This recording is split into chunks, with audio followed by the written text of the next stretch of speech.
चर्चा स्थानीय सरकारको निर्वाचनकै छ। नवनियुक्त प्रमुखहरूले आफ्नो पहिलो निर्णय के गरे समाचारको विषय बनेका छन्। विशेष गरी नगर या गाउँपालिका प्रमुखमा विजय बनेको चर्चित नामहरूलाई आम मतदाताले निहालेर हेरिरहेका छन्। महानगर र नगरपालिकाले गरेको मौन विद्रोहको साक्षी बनेका देशभरिकै मतदाताको ध्यान अहिले विशेष गरी काठमाडौँ महानगरपालिका अनि धनगढी र धरान उपमहानगरपालिकामा छ। ती स्थानमा स्थापित दलको प्रत्याशीलाई परास्त गरी विजय भएको उम्मेदवारहरूमाथि आम जनताले चासो केही समय रहनेछ। नमस्कार, म शान्ति गिरी। यो हो न्युज एट टुडे। पछिल्लो पटक झिनो मतान्तरले पराजित भएका सुदूरपश्चिमको धनगढी उपमहानगरपालिकाका मेयरका प्रत्याशी गोपाल हमालले यस पटक त जितलान् भनेर धेरैले अपेक्षा गरेका थिए। धेरैलाई उनको जितमा तगारो लागेको थियो उनले अङ्गालेको विवेकशील साझा पार्टी। तर प्रत्याशी हमालले त्यही बुझेर होला निर्वाचन अघि नै विवेकशील साझा परित्याग गरिदिए। तर त्यसबीच अर्को तगारो देखियो गठबन्धन अनि गठबन्धनले पूर्व मेयरलाई नै उम्मेदवार बनाउँदा गोपीको जितमा आशंका हुन थाल्यो। तर अहिले गोपीले सबै आशंकालाई चिर्दै अत्यधिक बहुमत सहित विजय भएर सबैको आशंका शान्त पारेका छन्। संघीय लोकतान्त्रिक गणतन्त्र नेपालको नयाँ संविधान जारी भएपछि पहिलो पटक मुलुकभर 2074 सालमा स्थानीय तहको निर्वाचन सम्पन्न भयो। लामो समय जनप्रतिनिधि विहीन रहँदा स्थानीय तहमा नयाँ जनप्रतिनिधि चुन्नका लागि भइरहेको निर्वाचनमा आम मतदातादेखि उम्मेदवार निकै उत्साहित भए। यही क्रममा सुदूरपश्चिम प्रदेशको एकमात्र उपमहानगरपालिकाको नयाँ नेतृत्वका लागि सुन्दर सुदूरपश्चिमका अभियन्ता एवं व्यवसायी गोपाल हमालले पनि मेयर पदमा स्वतन्त्र उम्मेदवारी दर्ता गराएर चुनावी प्रचार प्रसारमा होमिए। उनी चुनाव जित्नेमा ढुक्क थिए, किनभने उनले उम्मेदवारी दर्ता गरेसँगै प्रचार प्रसारमा हाम्रो धनगढी हामी आफै बनाउँछौं भनेर अन्य पार्टी भन्दा आफ्ना निकै लोकप्रिय एजेन्डा र भिजनहरू सार्वजनिक गरेका थिए। तर चुनावी मैदानमा उनी एक्लै थिएनन्। उनका प्रतिद्वन्द्वीका रूपमा नेपाली कांग्रेसका बलिया उम्मेदवार निरपबहादुर ओड पनि चुनावी मैदानमा रहेका थिए। आफू जित्नेमा ढुक्क रहेका हमाल तिनै कांग्रेसका उम्मेदवार ओडसँग पराजित भए। 2074 सालको चुनावमा धनगढीको मेयर र उपमेयर दुवैमा नेपाली कांग्रेस विजयी भयो। त्यतिबेला गोपाल हमालले सुरुवातमै अग्रता लिए पनि पछि 2797 मतान्तरले कांग्रेसका निरपौडसँग पराजित भए। त्यतिबेला ओडले 14324 मत पाउँदा हमालले 11527 मत ल्याएका थिए। तर त्यतिबेला निर्वाचनमा पराजय भोगेका हमाल कुनै टसमस भएनन्। सेवा गरे एक दिन अवश्य मेवा मिल्छ भने झैं उनी पराजित भएर पनि रात दिन नभनी धनगढीवासीको सेवामा लागिरहे। स्थानीय तह निर्वाचनमा स्वतन्त्र उम्मेदवार बनेका हमाल निर्वाचन सकिएको केही दिनपछि 2074 साल साउन 28 गते विवेकशील साझा पार्टीमा प्रवेश गरे। उनलाई पार्टीले सुदूरपश्चिमको संयोजक बनाउने प्रस्ताव राखे र उनले प्रदेश संयोजकको जिम्मेवारी पनि पाए। पछि उनी केही वर्ष पार्टीकै विस्तार र विकासमा लागे। पार्टीमा रहँदा उनले धनगढीमा निरन्तर सामाजिक कार्य पनि गर्दै आए। हमाल दाजुभाइ मिलेर धनगढी 4 शिवपुरी धाममा निशुल्क कपडा बैंकको सुरुवात गरे। स्थानीय तहको निर्वाचन 2074 सालमा निर्वाचित जनप्रतिनिधिको कार्यकाल सकिने लाग्दा सरकारले वैशाख 30 गते नयाँ मिति घोषणा गर्यो। स्थानीय तहको निर्वाचनको मिति घोषणा भए लगत्तै उनले प्रदेश संयोजकबाट राजीनामा दिएर फेरि नगर प्रमुखमा स्वतन्त्र उम्मेदवारी उठ्ने घोषणा गरे। त्यसका लागि उनी व्यापक प्रचार प्रसारमा लागे। फेरि उनका प्रतिद्वन्दी उनै निरपौड भए। तर यस पटकको निर्वाचनमा हमालको धनगढीमा कमाल नै देखियो। यस पटक उनले सत्ता गठबन्धनका साझा उम्मेदवारलाई नै पराजित गर्दै भारी मतान्तरका साथ विजयी भए। स्वतन्त्रबाटै मेयरमा लडेका हमालले प्रमुख राजनैतिक दलका उम्मेदवारलाई पछाडि पार्दै विजयी भएका हुन्। हमालले कुल खसेको 63715 मत मध्ये 26865 मत पाए भने उनका निकटतम प्रतिस्पर्धी सत्ता गठबन्धनका ओडले 14817 मत मात्रै प्राप्त गरे। यसैगरी तेस्रो भएका एमालेका रणबहादुर चन्दले 9115 मत प्राप्त गरेका थिए। उनी मेयरमा निर्वाचित भएपछि शपथ ग्रहण पश्चात हिन्दू परम्परा अनुसार पदभार ग्रहण गरेका थिए। ओम स्वस्ति न इंद्रो वृद्धश्रवाः स्वस्ति नः पूषा विश्ववेदाः स्वस्ति नस्ताभ्यो अरिष्टनेमिः स्वस्ति नो बृहस्पतिर्दधातु अग्रं कर्णेभिः यामदेव भद्रं पश्येम जविजजत्राः स्थिरैरङ्गे तस्तुवागुसस्तनो प्रेभ्यसे महि देवहितं जदायो यो शान्तिरङ्गैषको शान्तिः पृथिवी शान्तिरापः शान्तिरोगदयः शान्तिः वनस्पतयः शान्तिर्विश्वे देवाः शान्तिर्ब्रह्म शान्तिः सर्वगो शान्तिः शान्तिरेव शान्तिः सामा शान्तिरेधि ॐ यतो यतः समीहसे ततो नो अभयङ्करो सन्नः कुलप्रजाभ्यो भयन्नः वसुभ्यः विश्वानि देव सवितद्दुरितानि पराशुः जगत्रं तन्नः आशुः हरिः ॐ शान्तिः शान्तिः शान्तिः सुशान्तिर्भवतु।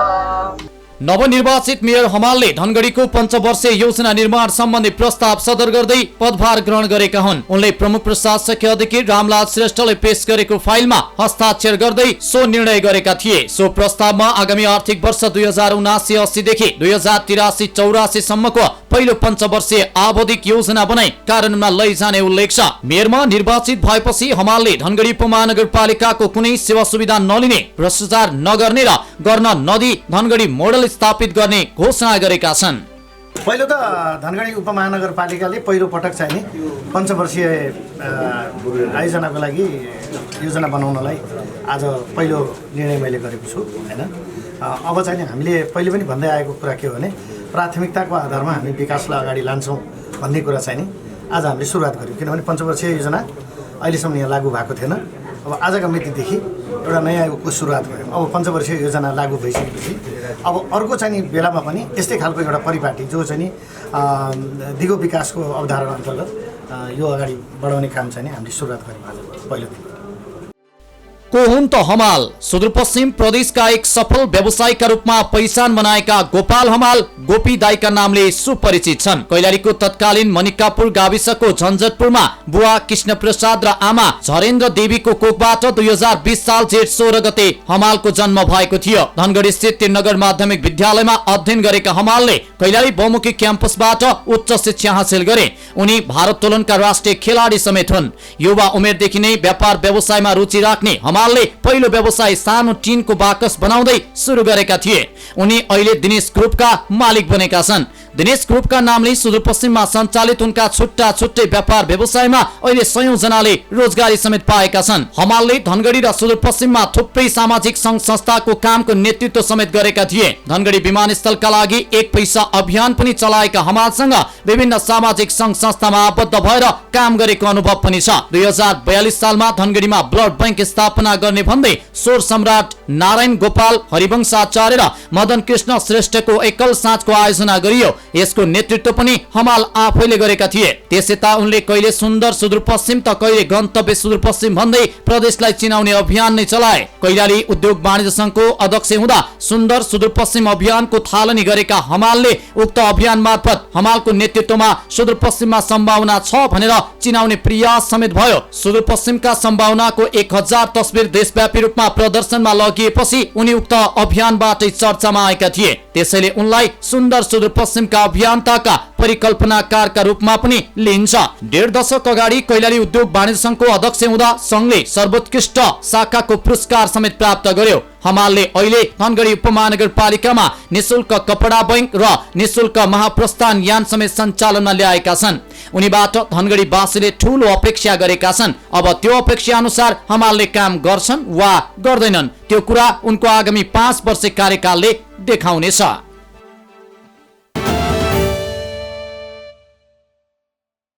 धरानमा उनी एक्लै सडकमा माइक लिएर निर्वाचनमा आफूलाई भोट माग्दै गर्दा धेरैले उनीमाथि भरोसा गरेका थिएनन् होला। धरान उपमहानगरपालिकाको चुनावी चर्चामा पनि उनी कसैको एजेन्डामा परेका देखिँदैनथे। तर तिनै हर्क साङपाङले धरान उपमहानगरपालिकामा मेयरको निर्वाचन जितेर सबैलाई चकित पारेका छन्। कतै कतै प्रतिस्पर्धामै नदेखिएका भनी आकलन गरिएका उनले धराने जनताको मन भने जितेका रहेछन् धरानको लागि गरेको निरन्तर सङ्घर्षले। त्यसैले त धराने जनताले उनलाई चुपचाप भोट दिए अनि सुटुक्क जिताए। धरान उपमहानगरपालिकामा स्वतन्त्र उम्मेद्वार हर्क साम्पाङ विजयको झण्डा फहराउन सफल हुनुभएको छ।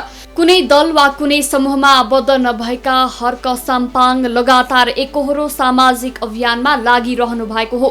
साम्पाङ आफैबाट सुरु भएको अभियान सबै धरानवासी जनताले पत्याएका छन्।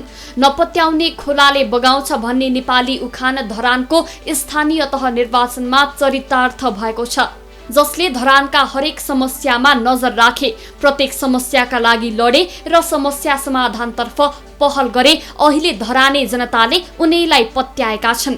वैशाख 30 मा भएको स्थानीय तहको निर्वाचनमा साम्पाङले स्वतन्त्रबाट उम्मेदवारी दिएका थिए, जसको उम्मेदवारलाई धरानवासी जनताले सुटुक्क पत्याएर मेयरको कुर्सीमा पुर्याइदिएका छन्। अब धरानवासी जनताको जिम्मेवारी साम्पाङको काँधमा आएको छ। चुनावी प्रचारको क्रममा साम्पाङको साथमा कोही थिएन, तर उहाँको दूरदर्शी भिजनलाई धरानवासी जनताले अनुमोदन गरिदिए। निर्वाचित हुनुअघि जनताको माग लिएर जाँदा साम्पाङलाई नगरपालिकामा छिर्न नदिन फलामे प्रवेशद्वार बन्द गरिएको थियो। उनी प्रवेशद्वार नाघेर जान खोजेका थिए। धरानका तत्कालीन प्रमुख तिलक राई र उपप्रमुख मन्जु भण्डारी सुवेदीलाई सम्बोधन गर्दै बाहिर निस्केर हिसाब किताब देखाउन माग पनि गरेका थिए। त्यसबेला साम्पाङमाथि लाठी चार्ज समेत भएको थियो। तर यसपटक भने लाठी चार्जको ठाउँमा स्वागत सहितको फूल र अबिरको वर्षा भयो। सामाजिक अभियन्ताका रूपमा चिनिनु भएका साम्पाङले धरानमा भएको खानेपानी समस्या, बीपी कोइराला स्वास्थ्य विज्ञान प्रतिष्ठानमा भएको बेथिति बारे एक्लै आवाज उठाउँदै आउनु भएको थियो। उहाँले मेयरमा उम्मेदवारी दिने भएपछि उपमहानगरमा भइरहेको बेथिति बारे एक्लै भाषण मार्फत सन्देश फैलाउँदै घर दैलो गर्नु भएको थियो। एक्लै भए पनि उहाँले धरानको विकासमा खेल्नुपर्ने भूमिका बारे बताउँदै आएपछि धरानका स्थानीयवासीले यसपालि उहाँलाई लोकप्रिय मत दिएर जिताएका हुन्। यसअघि साम्पाङले 2076 को उपचुनावमा पनि मेयरमा उम्मेदवारी दिँदा जम्मा 442 मत प्राप्त गर्नु भएको थियो। हर्क साम्पाङ खोटाङको खारताम्छाबाट धरान झरेर राजनीति शास्त्र र समाजशास्त्र पढ्दै गायनमा सङ्घर्षरत व्यक्ति हुनुहुन्छ। विक्रम सम्वत 2039 साल फागुन 15 गते खोटाङको खारताम्छामा जन्मिनु भएका साम्पाङ त्यहीको शुक्रबारे माविबाट प्रवेशिका उत्तीर्ण गरी 2056 सालतिर उच्च शिक्षा अध्ययन गर्न धरान झर्नु भएको थियो। उहाँले महेन्द्र बहुमुखी क्याम्पस धरानबाट राजनीति र समाजशास्त्रमा स्नातक गर्नु भएको छ। अध्ययनकै क्रममा उहाँले धरानमा रहेको एक शिक्षण संस्थामा अंग्रेजी भाषा प्रशिक्षकका रूपमा पनि काम गर्नुभयो। त्यसको केही समयपछि विदेशिनु भएका साम्पाङ अफगानिस्तान र इराकमा गरी 6 वर्ष बसेर देशमै केही गर्नुपर्छ भनेर उहाँ सामाजिक काममा लाग्नुभयो। अहिले उपमहानगरको मेयरमा लोकप्रिय मत ल्याएर विजय हासिल गर्नुभएका साम्पाङ सामाजिक अभियानमा समेत निरन्तर लाग्दै आउनु भएको थियो, तर चर्चा भने कम नै थियो। उहाँले धरानको धनकुटे मार्ग भएर जाने 105 मिटर चौडाइको मदन भण्डारी राजमार्ग अन्तर्गत स्थानीयवासीको घर जग्गा जोगाउने अभियानबाट सुरुवात गर्नुभयो। सडक विस्तारका नाममा स्थानीयवासीलाई सुकुम्बासी बनाउन नहुने कुरा उठाएपछि साम्पाङको परिचय फैलदै गयो। सन् 2012 मा धरान खानेपानी आयोजना सम्झौता भई काम सुरु भएर पानी वितरण त भए पनि समस्या भने जिउका त्यो रह्यो। अहिले पनि धरानमा खानेपानी अभाव छ। साम्पाङले पहिलो पटक हिम्मतका साथ आयोजनाप्रति प्रश्न गर्न थाल्नुभयो। खानेपानीमा केही राजनीतिक चलखेल भएको जनाउँदै उहाँ एक्लै सडकमा निस्कनु भयो। यस विषयमा विस्तारै अन्यले पनि साथ दिँदै गए। धरानको खानेपानी आयोजना, बीपी प्रतिष्ठानको भ्रष्टाचार र बेथिति र महँगी विरुद्ध उहाँले आवाज बुलन्द पार्दै जानुभयो। उहाँको अभियानलाई धरानका स्थानीयवासीले साथ दिन थालेपछि निरन्तर खबरदारीमा लागिरहनुभयो। 70 साल झै नागरिकका सानातिना समस्यामा उहाँ आवाज उठाइरहँदा आज अरूको साथ नपाए पनि धरानका स्थानीयवासीको पूर्ण साथ पाउनु भएको छ। जनताको सेवा गर्न चुनिएका राजनीतिक दलका जनप्रतिनिधि गम्भीर नहुँदा स्थानीयवासीमा असन्तुष्टि चुलिएको उहाँको बुझाइ छ। त्यही असन्तुष्टिका कारण आफूले लोकप्रिय मत पाएको उहाँ बताउनुहुन्छ। विक्रम सम्वत 2074 को पालिका चुनावमा उहाँ केवल मतदाता भएर मैदानमा हुनुहुन्थ्यो। 2076 को उपचुनावमा भने उहाँ तिनै मुद्दा लिएर एक्लैको निर्णयले स्वतन्त्र उम्मेद्वार बन्नु भएको थियो। भ्रष्टाचार मुक्त समाज र पारदर्शी शासन उहाँको मान्यता रहेको छ। धरानका स्थानीयवासीका अनुसार 39 वर्षका हर्क साम्पाङ 1 दशकदेखि धरानका सडकमा कहिले एक्लै त कहिले सानो समूह लिएर प्लेकार्ड, ब्यानर, पर्चा लिएर सधैँ भेटिरहने सामाजिक अभियन्ता हुनुहुन्छ। उहाँको सर्दु जलाधर क्षेत्र संरक्षण अभियानमा पनि योगदान रहेको बताइन्छ। सर्दु जलाधर क्षेत्रमा मुआब्जा पाइसकेका स्थानीयवासीले केही व्यक्तिसँग मिलेर फेरि जमिन हडप्ने र बेचबिखन गर्ने गरेपछि कृष्ण नारायण पालिखे नेतृत्वको जनसरोकार मञ्चले अभियान चलाइरहेको थियो।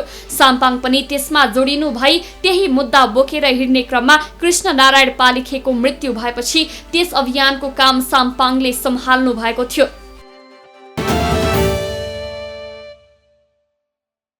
यता काठमाडौँ महानगरपालिकाका मेयरका प्रत्याशी बालेन शाहको चुनाव अघि निकै चर्चा थियो। विशेष गरी युवाहरूमाझ उनी निकै चर्चित थिए। तर आम विश्लेषक र बुद्धिजीवी भनिनेहरूले उनलाई बलियो प्रतिस्पर्धी मानेको अवस्था थिएन। मतगणनामा सुरुवातदेखि नै अग्रता कायम गरिराख्दा पनि बिस्तारै उनको बढ्त घट्दै जाने र अन्त्यमा उनको जित असम्भव हुने आकलन गरिएको थियो। कोर एरिया आएपछि उनको भोट कम हुन्छ भन्ने आकलन पनि बालेनले गलत साबित गरिदिए। सम्पूर्ण काठमाडौँले मौन विद्रोह स्वरूपमा उनलाई अत्यधिक भोट दिएपछि अहिले बालेन जितको संघारमा छन्। यसपटक देशको संघीय राजधानी काठमाडौँमा स्थानीय तह निर्वाचनको मत परिणामको नतिजा निकै फरक देखिएको छ। सत्तामा रहेका 5 दलीय गठबन्धन एकातर्फ र प्रमुख प्रतिपक्षी दल नेकपा एमाले सहित के अर्का दलहरू ठूलो चट्यान झै खडा भए पनि ती सबै चट्टानलाई फोड्दै यति बेला 31 वर्षका युवक बालेन्द्र शाह उर्फ बालेन काठमाडौँको मेयरका रूपमा उदाएका छन्। राजनैतिक दल र दलका नेताप्रति बढ्दो वितृष्णताले पनि यति बेला स्वतन्त्र रूपमा मैदानमा उत्रिएका बालेन काठमाडौँमा घामको पहिलो किरण झै उदाएका हुन्। वैशाख 30 गते सम्पन्न स्थानीय तह निर्वाचन अन्तर्गत काठमाडौँको मेयरमा स्वतन्त्र उम्मेदवारी दिएका बालेन यति बेला जितको नजिक पुगेका छन्। उनको जित निश्चित भएपछि उनी निर्वाचनमा उड्दै गर्दा बालेनले जित कुनै हालतमा नगर्ने र अरू उम्मेदवारको भोट काट्न आएका हुन् भनेर टीका टिप्पणी गर्नेहरू पनि अहिले उनको प्रशंसा गर्दै बधाई दिन आतुर रहेका छन्। नेवारहरूको बाहुल्यता रहेको काठमाडौँमा गैर नेवार समुदायका शाहले लोकप्रिय मत पाउनु निकै रोचक मानिएको छ। ठूला राजनैतिक विरासत भएका व्यक्तिलाई चुनौती दिँदै एउटा सामान्य परिवारका युवाले पाएको यो लोकप्रिय मतका पछाडि मूलधारका राजनैतिक दलहरूको गैर राजनैतिक चरित्र नै मुख्य जिम्मेवार देखिन्छ। बालेनको यस प्रकारको उदयले राजधानीको कोलाहल, ट्राफिक जाम र फोहोरको दुर्गन्धबाट वाक्क दिक्क बनेका काठमाडौँवासीको नजरमा देशका प्रमुख राजनैतिक दलहरू असफल भएको प्रष्ट देखिएको छ। त्यसैले पनि बालेन शाह नेताका रूपमा नभई काठमाडौँवासीको आशा, भरोसा र सहाराका रूपमा उदाएका छन्। हुन त काठमाडौँवासीलाई मोनोरेल र मेट्रो रेलका सपना यसअघिका उम्मेदवारले पनि नदेखाएका होइनन्। जब उनीहरूलाई प्रमुखको जिम्मेवारी दिए तब जनताका मुद्दामा उनीहरू उदासीन र मौन रहे, जसको प्रत्यक्ष सजाय अहिलेका उम्मेदवारले भोगेका छन्। बालेन शाहले यति धेरै लोकप्रिय मत पाउनुको पछाडि ठूला भनिएका दलहरूबाट नै एकपटक होइन पटक पटक पाएका ती झुटा आश्वासन नै मुख्य कारण रहेको राजनैतिक विश्लेषकहरू बताउँदछन्। महत्त्वकांक्षी र आफ्नो केही दृष्टिकोण पनि छ भनेर आफूलाई अजमाउन खोज्ने बालेन्द्र शाह जस्ता व्यक्ति र उनका पछाडि अहिले उनलाई सपोर्ट गरेर लागिरहेका मानिसहरू पार्टीभित्र किन हटाउन सकेनन्? एउटा महत्त्वपूर्ण प्रश्न हो। अर्को सँगसँगै के हो भन्नुहुन्छ भने अब दलहरूमाथि एउटा दबाब भयो। तपाईले दलको मात्रै भनेर हुँदैन है, अमुक उम्मेदवार किन र कसरी भन्ने जस्टिफिकेसन मतदातालाई दिनुपर्छ। काठमाडौँ महानगरपालिकाको मेयरमा उम्मेदवारी दिने घोषणा गरेदेखि उम्मेदवारी दिएर चुनावी प्रचार प्रसारमा जाँदा उनले आफू कसैको प्रतिस्पर्धी नभएको र आफू कसैको भोट काट्न पनि नआएको बताउँदै आएका थिए। उनले आफ्ना प्रतिस्पर्धी एमालेका केशव स्थापितलाई बुवा र गठबन्धनका सिर्जना सिंहलाई आमा भनेर सम्बोधन समेत गर्दै आएका थिए। शाह काठमाडौँको मेयरमा फराकिलो मतान्तरले जित्ने पक्का पक्की भएपछि उनले यही कुरालाई दोहोर्याएका छन्। उनले यो मत परिणामलाई जित र हारका रूपमा नहेर्न काठमाडौँवासीले आग्रह समेत गरेका छन्। उनले सामाजिक सञ्जाल फेसबुक पेजमा एउटा वक्तव्य निकाल्दै आफ्ना शुभचिन्तक र समर्थकहरूलाई विजय जुलुस नगर्न आग्रह समेत गरेका छन्। यति मात्रै गाउँ र देशबाट सबैको साथ समर्थन पाएकाले अब ठाउँ ठाउँबाट विजय र्यालीका नाममा काठमाडौँ आउने तयारी भएको भन्ने सुनिएकाले उनले काठमाडौँ आउने दुःख नगर्न पनि अपिल गरेका छन्। उनले हार र जितलाई मतगणना सकिएसँगै सकिदिने र आफूले घोषणा पत्रमा राखेका कुराहरूलाई लागू गर्न सकेको दिन मात्रै सबै मिलेर विजय उत्सव मनाउने कुरा उल्लेख गरेका छन्। उनले आफूलाई मतदान नगर्नेहरूको भावनामा समेत चोट नपर्ने गरी आफूले काम गर्ने प्रतिबद्धता जनाएका छन्। महानगरको उन्नतिका लागि सबैसँग सहकार्यको आग्रह गर्दै उनले निर्वाचित भएदेखि आफ्नो वास्तविक परीक्षा सुरु भएकाले आफ्नो काम कारबाहीलाई खबरदारी गर्न सबै काठमाडौँवासीलाई आग्रह समेत गरे। बालेन शाहको सपोर्टमा लौरो टेकौला गीत समेत सार्वजनिक भएको छ। सार्वजनिक गीतमा उमेश राउतको शब्द तथा लेखु सहयात्रीको संगीत छ। लेखु सहयात्री उमेश राउत, विक्रम राई र विशन आचार्यको स्वरमा रहेको गीतमा विषम आचार्यकै संगीत संयोजन रहेको छ। रोमान्टिक थीममा डान्सिङ शैलीमा तयार पारिएको उक्त गीतमा बालेन 100 जोश आश र युगको खोज भएको भनिएको छ। बामालाई टेक्न मिल्ने, भ्रष्टाचारलाई सिकाउन मिल्ने भन्दै बालेनको चुनाव चिन्ह लौरो अब सबैको भर नै यही हो भनिएको छ। गीतले बालेन विपत्तिलाई छेक्न मिल्ने र दुःख मेट्ने साथी भएको पनि चर्चा गरेको छ। सफा सहर र मानिसको रहर सबै बालेन महानगरको नेतृत्वमा आएपछि पूरा हुने समेत भनिएको गीत मार्फत बालेनलाई नखोलेको बाटो खोल्न र आवाज विहीनहरूको आवाज बन्न समेत अनुरोध गरिएको छ। को हुन् त बालेन शाह? काठमाडौँको मेयर बन्ने घोषणा गरेदेखि नै सबैको नोटिसमा परेका 31 वर्षका शाह पेसाले स्ट्रक्चरल इन्जिनियर र चर्चित र्यापर हुन्। शाह यसअघि नै आफ्ना चर्चित र्याप गीत मार्फत सबै युवामा निकै लोकप्रिय थिए। बुवा डाक्टर रामनारायण शाह र आमा ध्रुव देवी शाहको कोखबाट जन्मिएका बालेनको पुरा नाम भने बालेन्द्र शाह हो। बालेन काठमाडौँको नरदेवीमा जन्मिएका थिए भने त्यही हुर्केर बढेका हुन्। उनको पृष्ठभूमिलाई हेर्ने हो भने उनी र उनको परिवार राजनीतिमा खासै छैनन्। बुवा आयुर्वेदिक डाक्टर, श्रीमती जनस्वास्थ्य क्षेत्रमा काम गर्ने, दाई चार्टर्ड एकाउन्टेन्ट, भाउजू बैंकर र बहिनी चित्रकार छन्। कक्षा 9 मा पढ्दादेखि नै कविता लेखेर त्यसैमा उनी र्याप गीत गाउने गर्दथे। शाहले व्हाइट हाउस इन्स्टिच्युट अफ टेक्नोलोजीबाट सिभिल इन्जिनियरिङमा स्नातक गरेका थिए भने भारतको बेंगलोरबाट स्ट्रक्चरल इन्जिनियरिङमा स्नातकोत्तर गरिसकेका छन्। बालेन शाहले कस्तो काम गर्लान्, राजधानीवासीलाई कति सन्तुष्ट पार्न सक्लान् त्यो समयले बताउनेछ।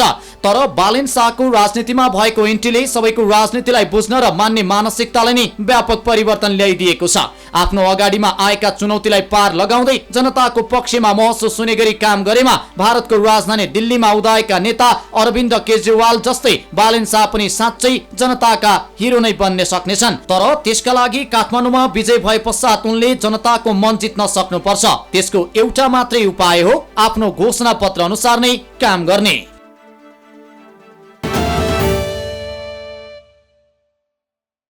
विभिन्न ठाउँमा स्वतन्त्र उम्मेदवारहरूको विजयलाई आम मतदाताले गरेको मौन क्रान्ति पनि भन्न सकिन्छ। यति भने पक्कै हो आम मतदाता दलको विगतबाट सन्तुष्ट थिएनन् अनि विकल्पको खोजीमा थिए। संगठित विकल्प नदेखे पनि मतदाताले स्वतन्त्र उम्मेदवारमा त्यो विकल्प देखे अनि कैयौं ठाउँमा जिताए पनि।